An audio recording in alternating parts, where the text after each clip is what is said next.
Maravilhoso Deus e Pai Celestial que está nos céus, em nome de Jesus Cristo, teu Filho amado, chegamos na sua presença mais uma vez nesse momento, meu Deus, lhe agradecendo por tão grande oportunidade que nos é concedida. Estamos aqui para aprender da tua palavra. Usa o teu servo nas tuas mãos e fala conosco em nome do Senhor Jesus. Amém. Saúde os amados irmãos com a paz do Senhor. Podem se sentar, meus amados irmãos. Vamos dar início à aula propriamente dita, que tem como título a encarnação, a doutrina da encarnação do Senhor Jesus Cristo, né, que é o tema. E eu gostaria de iniciar falando sobre o nosso credo. Todos nós sabemos que toda igreja tem a sua confissão de fé, aquilo em que acredita. E nós, segundo as Escrituras Sagradas, irmãos, assembleanos, acreditamos, conforme diz o nosso credo, o item 3, ele diz assim, cremos no Senhor Jesus Cristo, o Filho unigênito de Deus, plenamente Deus, plenamente homem, na concepção e no seu nascimento virginal, em sua morte vicária e expiatória, em sua ressurreição corporal dentre os mortos e em sua ascensão vitoriosa aos céus como Salvador do mundo. Então essa, irmãos, é a nossa crença e é com base nisso que nós vamos nos aprofundar um pouquinho sobre esse tema, que é uma das doutrinas essenciais da nossa fé cristã. Afinal de contas, se não cremos que o Senhor Jesus Cristo, nesta terra, conviveu em harmonia com sendo plenamente homem e plenamente Deus, nós estamos sem esperança. Porque era necessário que ele fosse 100% homem para que experimentassem as mesmas limitações, os mesmos desejos, os mesmos desafios que nós, e em tudo fosse tentado, provado, mas aprovado, sem pecado, para que hoje pudéssemos ter uma viva esperança. E não somente isto, como homem ele morreu, ressuscitou, e ele é a primícia daqueles que dormem. Então esta, irmãos, é a nossa esperança. E o texto áureo que foi lido aqui, que se encontra no Evangelho de João, e João, irmãos, foi um grande defensor da doutrina da encarnação do nosso Senhor Jesus Cristo, porque afinal de contas, em sua época, muitos se levantaram alegando diversas heresias acerca da pessoa do Senhor Jesus Cristo. Chegaram ao ponto de divulgar naquela época de que o Senhor Jesus Cristo de fato não foi crucificado na cruz, mas alguém o substituiu naquele momento. Então vocês têm uma ideia de quantas coisas as pessoas estavam propagando naquela época. Então surge João, levantado por Deus, inspirado pelo Espírito Santo do Senhor, o apóstolo João, e escreve, não somente no Evangelho que leva o seu nome, mas também nas epístolas, que o Senhor Jesus, o Todo-Poderoso, Deus, e aqui eu não vou me aprofundar porque tem uma lição só sobre isso, Jesus é Deus, ele diz, e o Verbo se fez carne, se tornou humano em outras traduções, e ele continua, e não somente isto, mas ele habitou entre nós, o Deus Emanuel, Deus conosco, e vimos a sua glória como a glória do unigênito do Pai, cheio de graça e de verdade. E foi importante, irmãos, ele dizer coisas como esta, inspiradas pelo Espírito Santo de Deus, porque já florescia naquela época o chamado movimento gnóstico, ou seja, o gnosticismo, que dizia, irmãos, sobre a influência do dualismo de Platão. Muito aqui já ouviu falar sobre Platão, aquele grande filósofo grego. Pois bem, ele dizia que a matéria era má e o espírito era bom. E com base nisso, como então associar o divino com o material? Então o que eles diziam? Que Jesus, ele não poderia, como Deus, se manifestar como homem, como matéria, porque a matéria era má e não havia como o divino se misturar com o mal. Então, com base nisso, João escreve: não, isso tudo é mentira, é tudo heresia. Na verdade, o Senhor Jesus Cristo, o Logos, se fez carne e habitou entre nós. Louvado seja o nome de Deus. E dentre isto, irmãos, as pessoas foram inventando, ora, se eles estavam sendo regidos por uma filosofia que pregava que o corpo era mau, então eles tinham que começar a inventar coisas para justificar que o Senhor Jesus, ele não, de fato, não veio como ser humano a esta terra. E aí vem a palavra-chave da lição. Quem tem lição tem uma palavrinha lá, né? Um movimento chamado docetismo, é a palavra-chave da lição. E esse movimento, que na verdade tem como base o gnosticismo, anunciava, negava que o Senhor veio a este mundo em forma humana, em forma material. Eles diziam que o Senhor parecia com um ser humano, mas na verdade era como um fantasma. O seu corpo era como um fluido. Então é com base nisto, irmãos, que João ele escreve o Evangelho, iniciando logo de início no capítulo 1, falando, olha, o verbo era Deus, o verbo estava com Deus, mas este verbo que era Deus, este verbo que estava com Deus no início, no princípio de tudo, ele também veio a esta terra para cumprir um propósito divino que era salvar a humanidade. E para salvar a humanidade, ele teve que, como diz o apóstolo Paulo em Filipenses, se humilhar e tomar a forma de homem, como servo, para morrer por mim e por você, para que hoje tivéssemos esperança de que um dia como ele ressuscitou dentre os mortos, também ressuscitemos naquele grande dia, aqueles que estiverem, é claro, mortos durante a sua vinda, ou seja, quando ele vier para buscar a sua igreja. Louvado seja o nome de Deus. Então, a verdade prática, ela diz, a vinda do Filho de Deus em forma humana é um fato presenciado. E é interessante porque nós lemos aqui, lá na nossa leitura bíblica em classe, alguns textos da primeira epístola de João, e é muito interessante o que ele diz lá no 1 João capítulo 1, versículo 3, ele diz assim, o que vimos e ouvimos, isto vos anunciamos. Lá no versículo 2 ele diz, e nós vimos, testificamos dela e vos anunciamos. No versículo 1 ele diz, o que vimos com os nossos olhos, o que temos contemplado e as nossas mãos tocaram, este é a plena verdade. Então, irmãos, é por isso que a verdade prática diz assim, a vinda do Filho de Deus em forma humana é um fato presenciado por muitas testemunhas. E João está escrevendo a sua epístola afirmando que ele e os demais apóstolos foram testemunhas oculares desse milagroso propósito de Deus na pessoa bendita de Jesus Cristo. E é por isso que ele continua na verdade prática. E é por isso que a negação do fato de Jesus ter vindo como forma de homem não se sustenta. Esse fato dessa historicidade dizendo, Jesus não veio, não se sustenta, irmãos. É muito mais fácil hoje em dia provar outras coisas do que provar que Jesus, plenamente homem, plenamente Deus, veio a esta terra.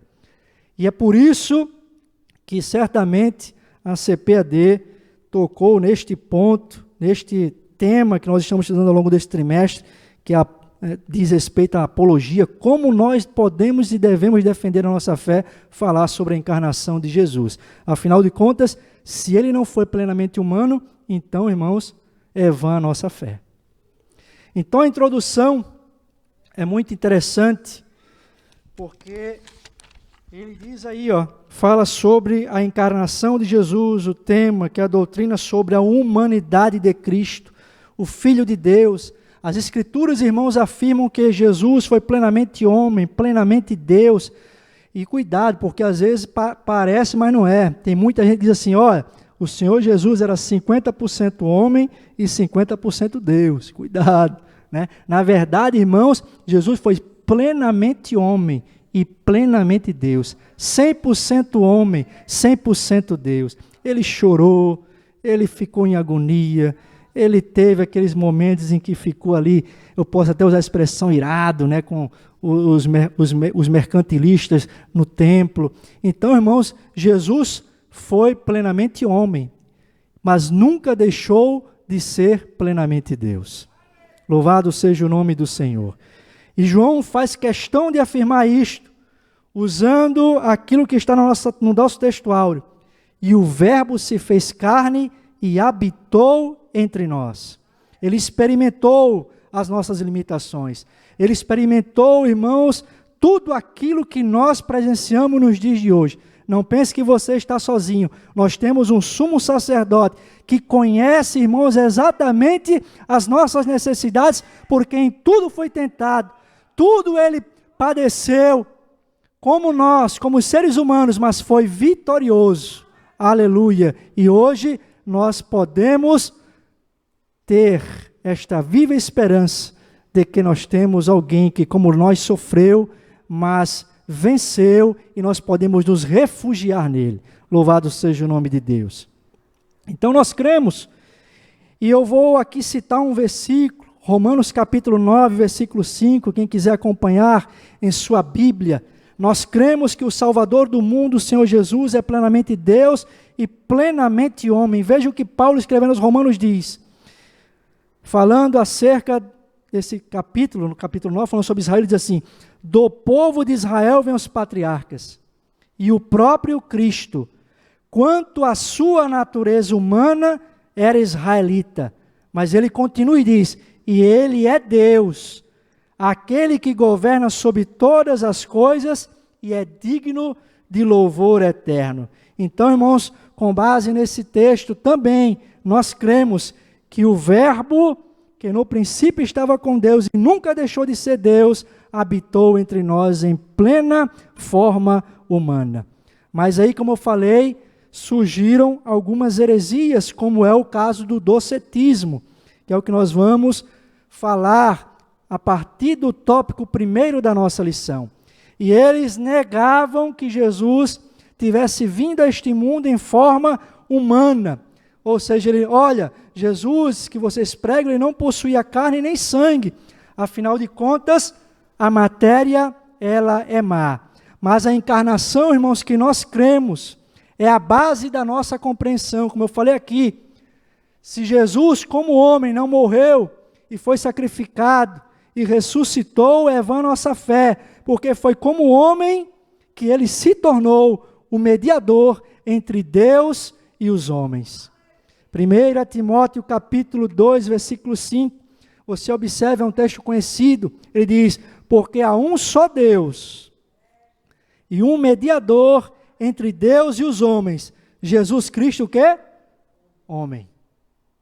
Então, irmão, Jesus, plenamente homem, plenamente Deus, ele veio a este mundo, esvaziou-se da sua glória, segundo está escrito em Filipenses capítulo 2, a partir do versículo de número 5, e vestiu pele humana para reconciliar-nos com o Senhor Deus Todo-Poderoso. Colossenses capítulo 1, versículo 19 e versículo 20, quem puder ler, por gentileza. Colossenses capítulo de número 1, versículo de números 19 e 20. Olha o que, pode ler.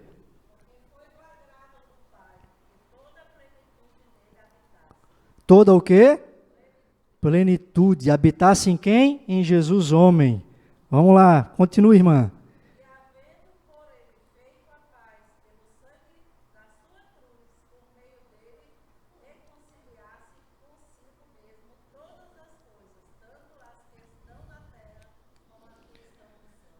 Então, irmãos, é esta a nossa esperança. É esta a nossa fé. Jesus, 100% homem, 100% Deus, veio a esta terra, vestiu pele humana para cumprir o propósito divino de nos reconciliar com o Pai. Afinal de contas, o pecado havia nos separado de Deus. Aí começamos a falar sobre as heresias que negam este fato. Negam a corporeidade de Jesus. Negam, irmãos, que Jesus tenha vindo a este mundo em um corpo físico, material, palpável. E uma delas é o docetismo. Temos várias. Se parar aqui não dá para falar um pouquinho, porque faz parte de um assunto bem maior que a cristologia. Mas nós temos várias, mas o autor quis focar no docetismo. É uma das mais antigas, diz o texto, heresias da igreja primitiva. E ele vem de palavras gregas que significam aparência. Ou seja, eles criam e difundiam, inclusive no seio da igreja primitiva, que Cristo não possuía um corpo físico verdadeiro, que Cristo não era real, a humanidade de Cristo não era real, era uma ilusão, era algo semelhante, como eu falei aos irmãos, a um fantasma. E você observe, irmãos, que isso é totalmente contrário à Bíblia Sagrada. Nós percebemos, irmãos, que quando furamos, né, quem já assistiu muito desenho antigamente, aquele fantasminha, né, o Gasparzinho, quando furava ele não saía sangue. E Jesus Cristo saiu sangue. Aleluia. Sabe por quê? Porque Jesus Cristo, irmãos, é 100% homem e 100% Deus. Então, irmãos, isto que eles estavam pregando anulava a eficácia do sacrifício de Cristo. Ora, se Jesus não foi verdadeiramente homem, como ele poderia representar a humanidade? Ou morrer pelos nossos pecados? Olha o que está escrito em Hebreus capítulo 2, versículos 14 ao 18, eu vou ler. E visto como os filhos participam da carne e do sangue, filhos, nós, também ele quem? Jesus, participou das mesmas coisas, para que pela morte aniquilasse o que tinha o império da morte, isto é, quem? O diabo, e livrasse todos os que com medo da morte estavam por toda a vida sujeitos à servidão. Aí no versículo 17 assim, porque pelo que convinha que em tudo fosse semelhante a quem? Aos irmãos, para ser misericordioso e fiel, sumo sacerdote, naquilo que é de Deus, para expiar os pecados do povo. O que o escritor aos Hebreus está dizendo aqui? Que seria, irmãos, inútil se a vinda de Jesus a esta terra não tivesse sido feita em forma humana. Porque era necessário que ele experimentasse tudo. Ele diz aqui, participasse das mesmas coisas, para que fosse semelhante a nós, seres humanos, e mostrasse que o caminho, a verdade e a vida é ele. Louvado seja o nome de Deus. E era isto que é o docetismo. Aí o tópico 2 é assim, e o que esses homens, os docetas, ensinavam sobre Jesus?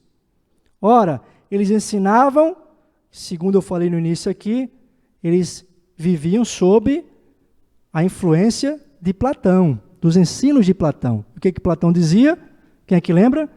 Que a matéria é má, e então o divino não pode se relacionar com a matéria, porque o divino é bom e a matéria, o corpo, é mau.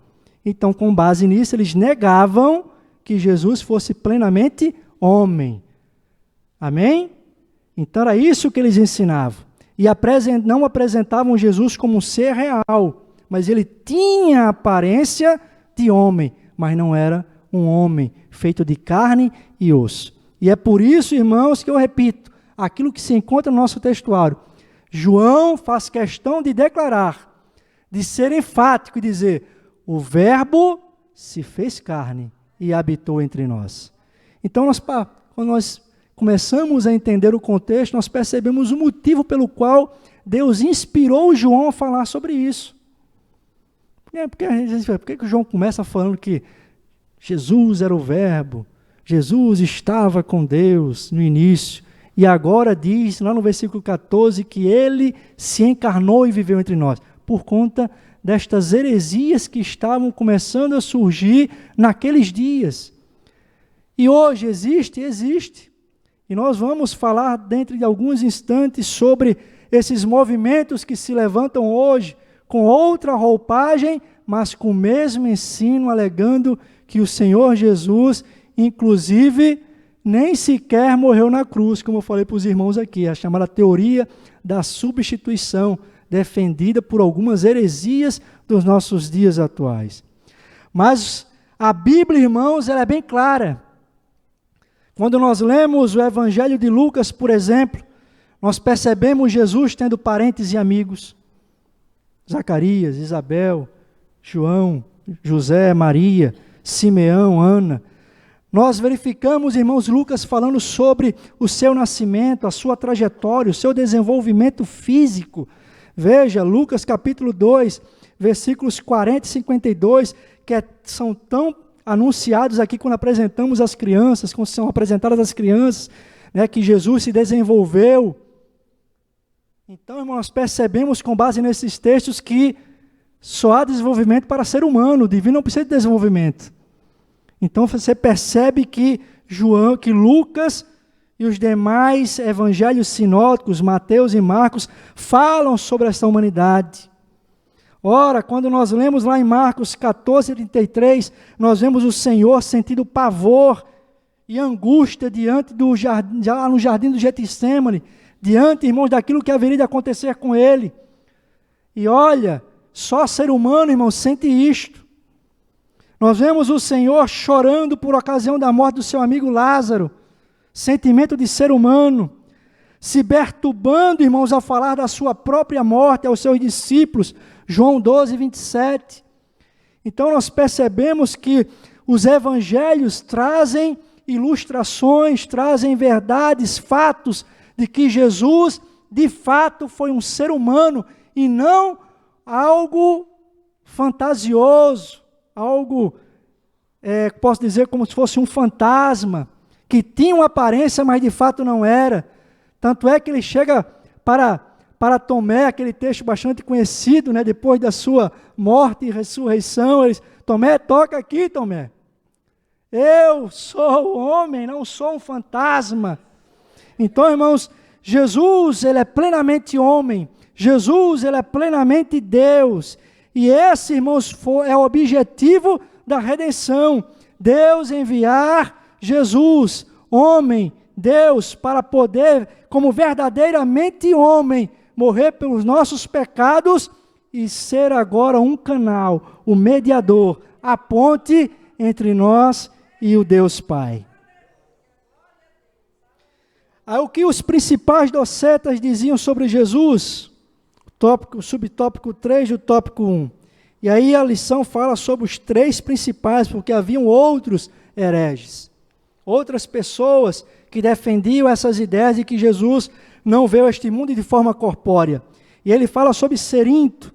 Cerinto, inclusive, foi um homem que viveu lá em Éfeso, na época em que o apóstolo Paulo escreveu, né, algumas de suas epístolas. Ele diz assim: Cerinto negava o nascimento virginal de Jesus Cristo. Para ele, Jesus era um homem comum, no qual o Cristo celestial desceu no momento do batismo e abandonou ele antes da crucificação. Para esse homem que defendia o docetismo, vocês prestem atenção como é que a coisa era bem esquisita. Ele dizia que Jesus e Cristo eram duas pessoas diferentes. Que Jesus recebeu a Cristo, o ser celestial, no momento do batismo no Jordão, acompanhou ele durante todos os 3 anos do seu ministério, 3 anos e meio, e o abandonou no momento da crucificação, e aí deixou Jesus para sofrer o martírio da morte da cruz. Então, irmãos, isto era uma ideia defendida por este homem. Por quê? Porque ele, como eu falei aqui, vou ficar repetindo, ele tinha aquela influência de Platão e ele tinha que fazer de algum jeito, explicar a história de Jesus de algum jeito, de forma que justificasse que o divino não podia estar junto com o humano, porque o humano, o material, era ruim. Então, como provar que o divino morreria? Então, ele faz essa arrumação, né, falando sobre essa questão. Aí também, irmãos, vem Saturnino, que está também na lição. Ele diz a lição que ele foi um gnosticismo. O gnóstico foi exatamente isso. Eles pregam que a matéria é má e que não tem como associar o divino com o físico. E ele dizia que Jesus não nasceu, não possuía corpo físico, nem aparência divina. Na verdade, ele tinha uma aparência divina, ou seja, o corpo docético. Vou falar algumas expressões aqui e vou explicar, porque porventura os irmãos se depararam e falaram, eu já ouvi falar sobre isso. O que era o corpo docético? Era de que o Senhor Jesus Cristo não foi concebido. Na verdade, ele não possui um corpo, não possui uma figura alguma. Ele apenas se deixou ver pelos homens.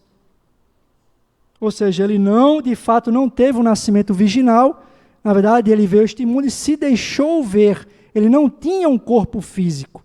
E esse ensino, irmãos, subvertia aquilo que nós acreditamos.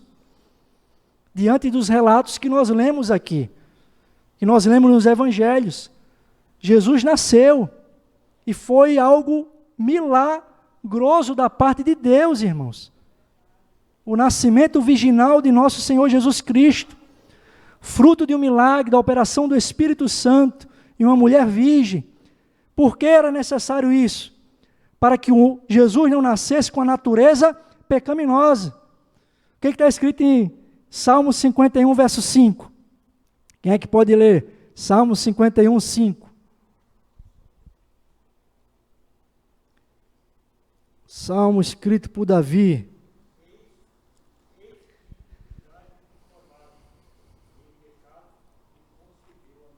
Então veja, irmãos, em pecado fui formado, ou seja, o homem carrega, depois do primeiro Adão, essa natureza pecaminosa.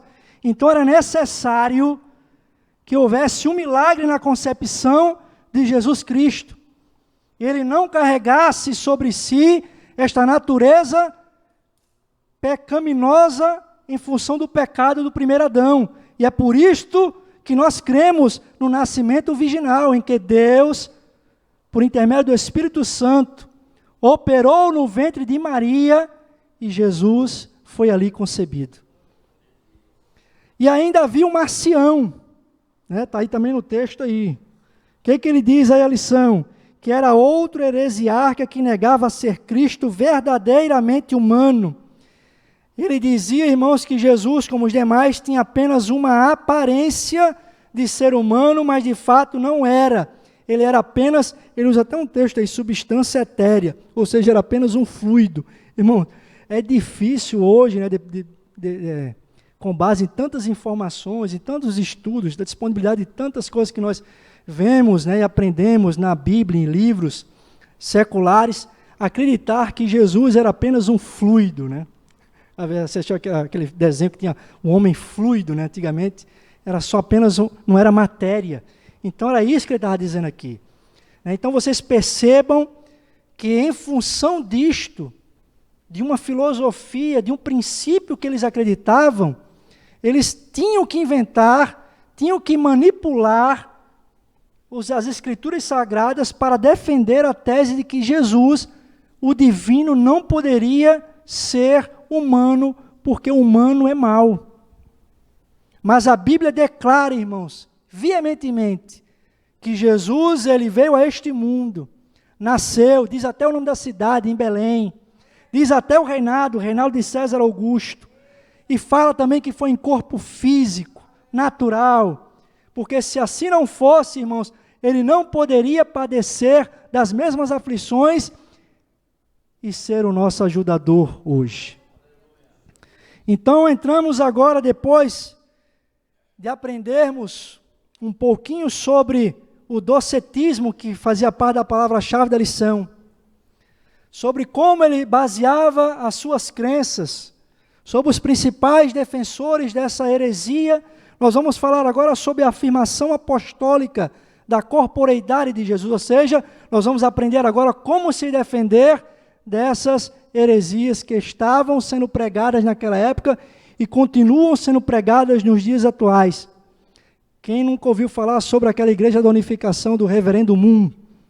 Ele diz, por exemplo, que Jesus, ele não é 100% homem, que a matéria não pode conviver com o espiritual porque é mal, e está aí, nos dias de hoje. E nós temos outros, nós temos aqueles que se congregam na igreja dos, esqueci agora, os mormons, que é a igreja dos santos dos últimos dias, que também negam esta verdade. Nós temos os testemunhos de Jeová, que não creem na ressurreição e no sacrifício de Jesus Cristo. Então, irmão, nós vamos perceber que esta lição é tão atual, aquilo que o apóstolo João falou naquela época é tão atual para os nossos dias como foi para aqueles dias. E ele começa assim, o que era desde o princípio. E esse é o tópico 1, o subtópico 1 do tópico 2. E isto é importante, irmãos, porque conecta tudo. João está dizendo, quando afirma lá, e aí você pode acompanhar na leitura bíblica em classe, 1 João 1, ele diz assim, o que era desde o princípio. João está conectando a natureza, a eternidade de Jesus como verbo, e não somente isso, dizendo que Jesus é eterno, que Jesus transcende o tempo, como também Jesus existiu antes da criação e é o agente criador de todas as coisas. Esse mesmo Jesus, irmãos, que criou todas as coisas, é o mesmo Jesus que João fala, este é o verbo que se encarnou e viveu entre nós, que não deixou de ser Deus. Então, quando ele diz, todas as coisas foram feitas por ele, se ele nada do que foi feito se fez, João 1,3, Colossenses 1, 16, 17, que diz, nele foram criadas todas as coisas, tudo foi criado por ele, para ele, ele é antes de todas as coisas subsistem por ele. Então nós percebemos, irmãos, que João, quando diz, o que era desde o princípio, este Jesus que criou todas as coisas, este Jesus que sustenta todas as coisas, é este Jesus, ele diz aqui, que nós vimos com os nossos próprios olhos. Nós não vimos com os nossos próprios olhos, mas nós cremos e o sentimos, porque o Espírito Santo habita em nós, em nossos corações, e testemunha, irmãos, com o nosso espírito, que nós somos filhos de Deus, mediante o quê? O sacrifício de Jesus Cristo na cruz do Calvário. E aí ele continua falando, ele fala dos evangelhos de Mateus, Marcos e Lucas, que falam sobre a humanidade de Cristo.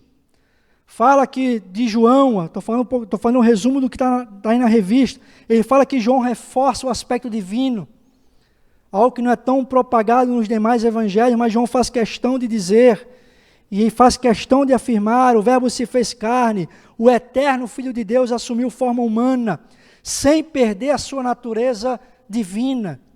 É aquilo que está escrito lá em Isaías 9,6, um menino humano, feito carne, osso, como eu e você, nasceu, um filho se nos deu, diz o profeta Isaías. Mas ele diz, o seu nome será o quê?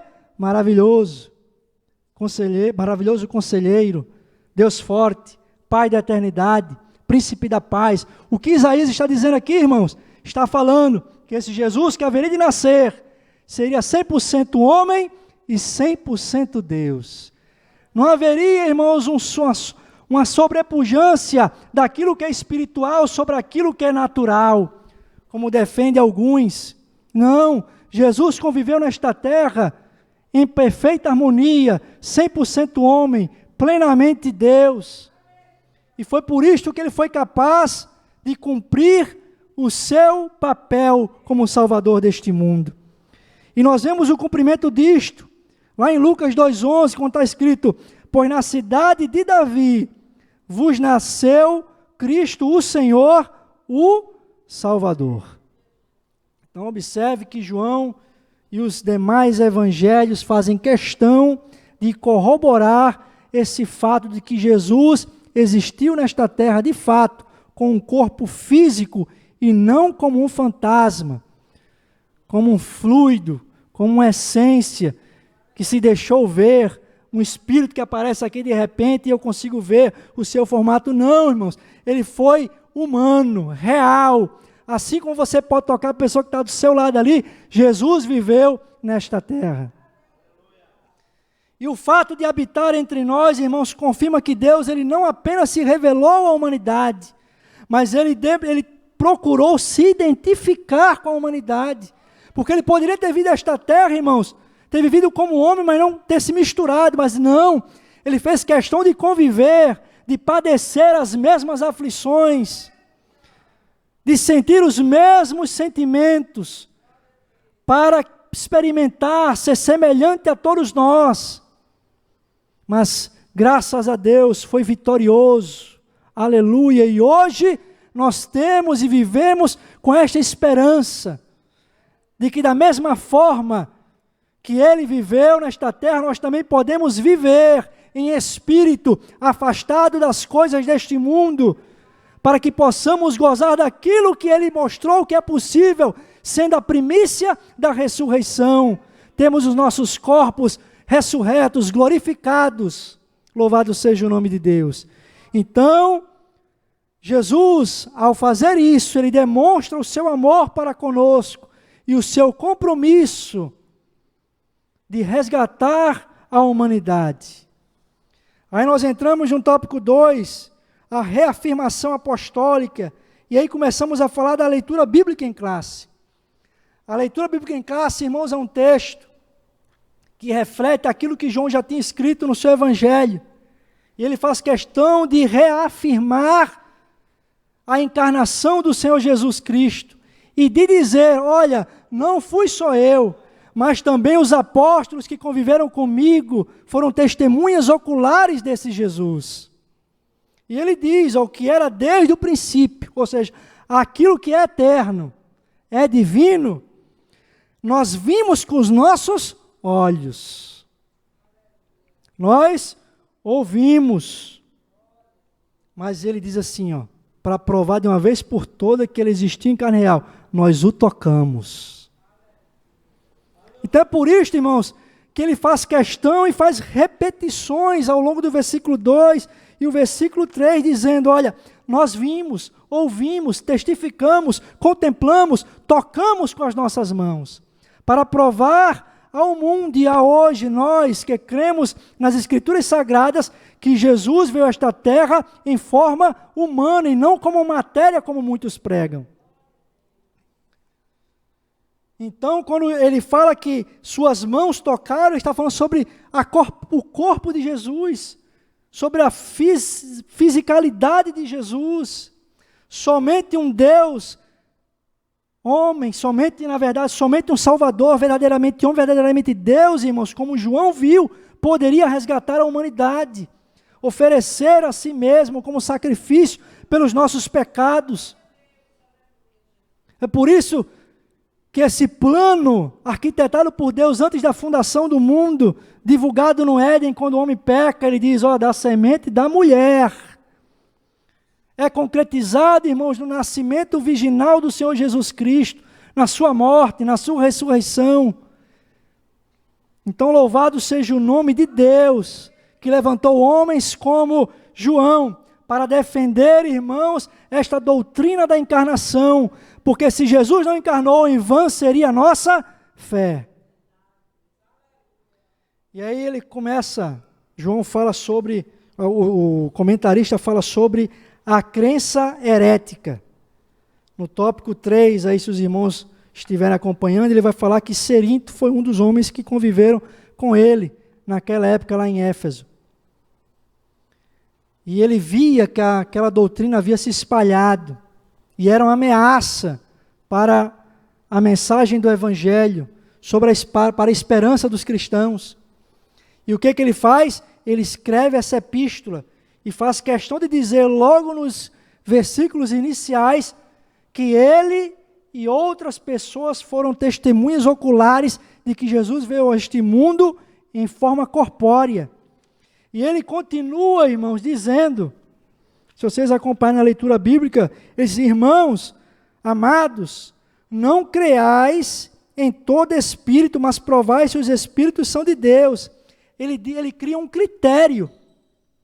Ele diz assim, porque já muitos falsos profetas têm levantado no mundo, mas nisto conhecereis o Espírito de Deus. Todo espírito que confessa que Jesus Cristo veio em carne, ele é de Deus. Mas quem não confessa, não é de Deus, é espírito do anticristo. E lá em 2 João, versículo 7, ele diz que são o quê? Pessoas enganadoras. Então ele cria um critério. E que critério é este? Como hoje podemos confirmar, irmãos, se um determinado movimento fala a verdade ou não acerca de Jesus? Se ele crê que Jesus veio em forma humana e foi 100% homem, 100% Deus, e deste jeito viveu, morreu, ressuscitou, sendo as primícias daqueles que dormem, este é verdadeiro.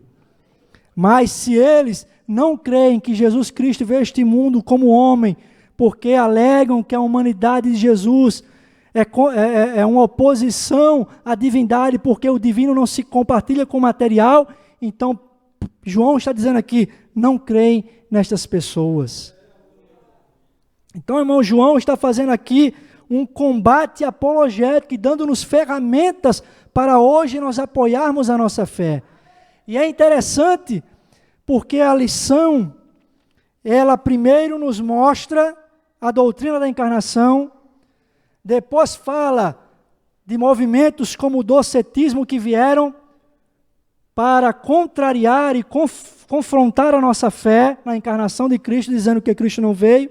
Depois ele fala no tópico 2 sobre algumas provas dentro do Evangelho, dentro das Escrituras Sagradas. E nós lemos aqui textos como o Evangelho de João capítulo 1, 1 João, como está escrito na leitura bíblica, e outros textos bíblicos ao longo das Escrituras, que Jesus ele é real e veio como ser humano. E agora, a partir do tópico 3, ele começa a falar das heresias e também fala, irmãos, que não é somente nós, com base nas Escrituras, que cremos que Jesus de fato veio a esta terra como ser humano.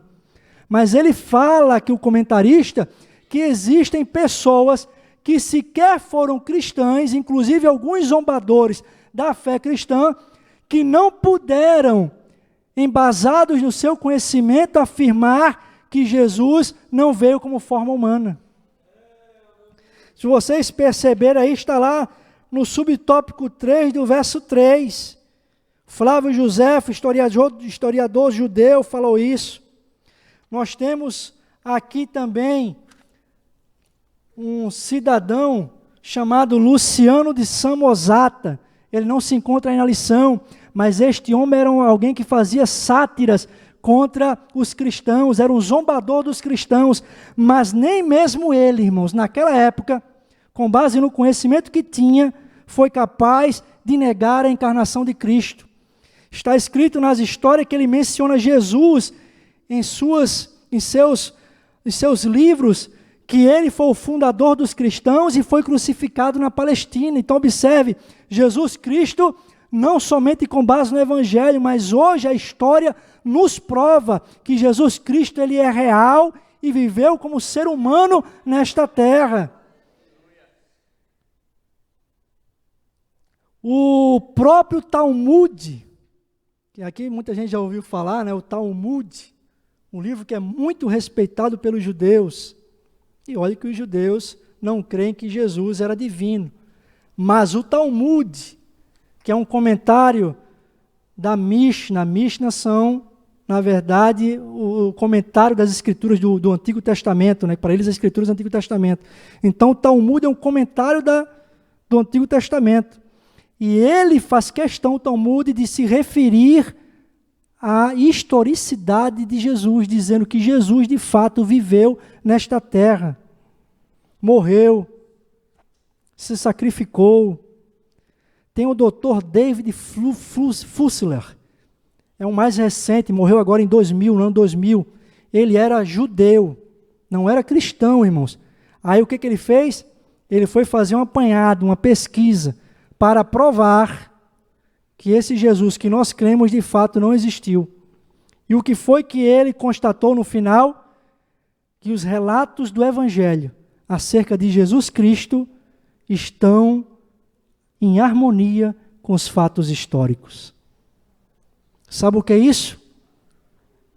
É a verdade que nós cremos, que as Escrituras revelam, que os seres humanos são incapazes de negar, porque de fato Cristo viveu nesta terra, morreu por mim e por você, como ser humano, plenamente divino, para que hoje pudéssemos ter uma esperança. 1 Coríntios, quem puder acompanhar, olha o que diz 1 Coríntios, no capítulo de número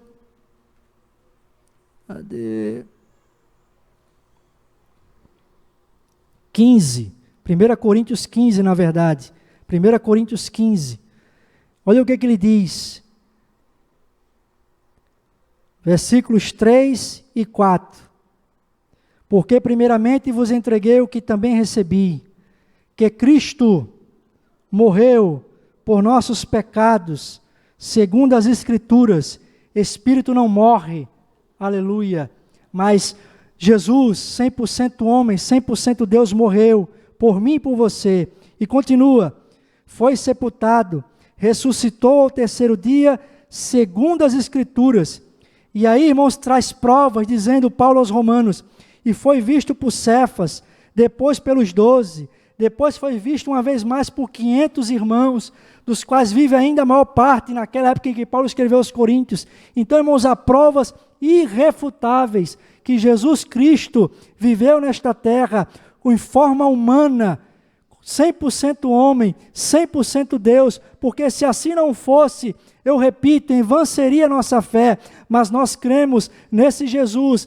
plenamente humano, plenamente divino, que morreu e ressuscitou, para que hoje pudéssemos, eu repito, aquilo que eu venho falando desde o início da nossa aula, para que hoje pudéssemos crer que como Ele, as primícias daqueles que ressuscitaram, também sejamos naquele grande dia. Então louvado seja o nome do Senhor. A encarnação de Cristo, irmãos, é muito mais do que uma mera doutrina, a essência da nossa fé, porque se não cremos nisso, se não cremos que um homem morreu, ressuscitou dentre os mortos, como poderemos hoje viver dizendo que também nós, seres humanos, um dia haveremos de participar deste processo? Então perceba, irmãos, o motivo pelo qual é importante nós nos aprofundarmos sobre esse tema, que é a encarnação de Cristo. O Verbo, o Divino, se fez carne e habitou entre nós. Jamais deixe que pessoas em movimentos estranhos embaralhem a sua cabeça, afirmando e negando que Jesus de fato foi um homem natural. Nós cremos e defendemos aquilo que está na nossa declaração de fé. E eu vou repetir aqui, finalizando a minha participação esta manhã. Nós cremos, lá no item 3, no Senhor Jesus Cristo, o Filho unigênito de Deus, plenamente Deus, plenamente homem, na concepção e no seu nascimento virginal, em sua morte vicária, expiatória, em sua ressurreição corporal dentre os mortos e em sua ascensão vitoriosa aos céus, como Salvador do mundo. E em breve, irmãos, haveremos de participar deste momento também. Quando Jesus voltar, daremos continuidade àquilo que Ele foi primícia. Teremos os nossos corpos físicos, naturais, revestidos de incorruptibilidade e habitaremos no céu para sempre. Por quê? Porque nós cremos que Jesus, homem, veio a esta terra, 100% homem, 100% Deus, para morrer na cruz do Calvário, participar das mesmas aflições e hoje ser alguém capaz, o sumo sacerdote, de nos confortar, nos consolar e nos animar. Aleluia. Então, estas são as minhas palavras. Eu agradeço a oportunidade em nome de Jesus.